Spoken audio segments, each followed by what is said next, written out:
Приветствую всех вас на моем канале, с вами Хабиб, и сегодня в видео я расскажу про ретроградное движение Сатурна, которое ожидает нас уже 14 июля.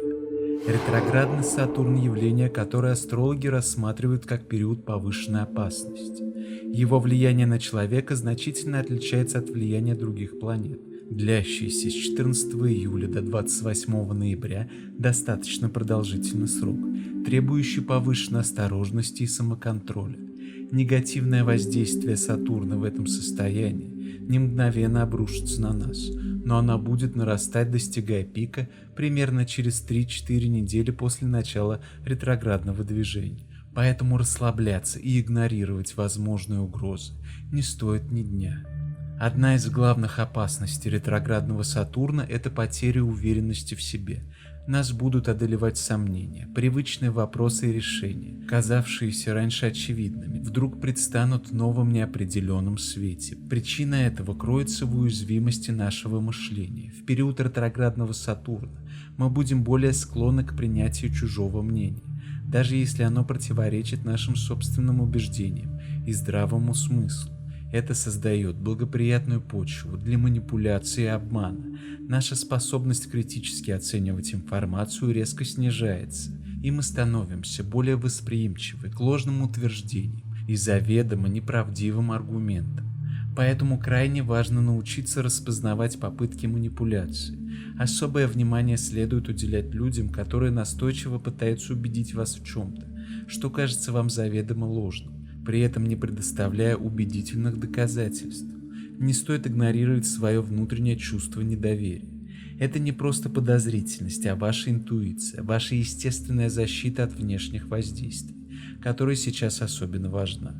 Обман и мошенничество в этот период будут особенно распространены, хотя их масштабы будут нарастать постепенно. Сатурн, подобно разгоняющемуся поезду, будет набирать силу, и чем ближе к пику его ретроградного периода, тем сильнее проявится его негативное влияние. Еще одна серьезная угроза – это появление страхов и негативных мыслей. В этот период крайне важно контролировать свои эмоции и мысли.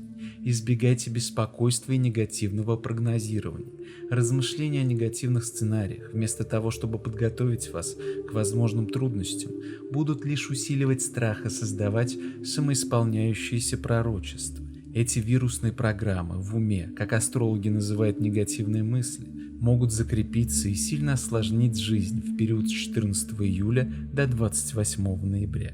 Избавиться от них будет непросто, поэтому профилактика гораздо важнее лечения.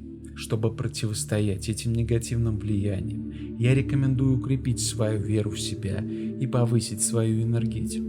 Медитация, практики осознанности, физические упражнения, общение с природой, здоровое питание – все это поможет укрепить внутренний стержень и сопротивляемость внешним воздействиям.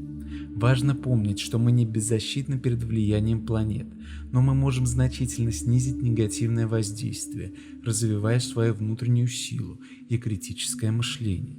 Необходимо внимательно анализировать информацию, доверять своей интуиции и не поддаваться давлению со стороны. Помните, что уверенность в себе – это лучший щит против манипуляций и негативных эмоций, особенно в период ретроградного Сатурна. Проявите бдительность, укрепите свой внутренний мир, и вы сможете достойно пережить этот непростой период.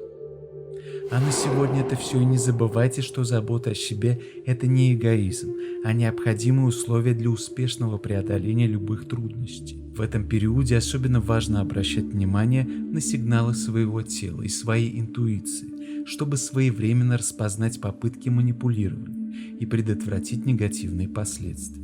Защитите свою энергетику, не допускайте самообмана и будьте бдительны. Только так можно пережить ретроградный Сатурн с минимальными потерями.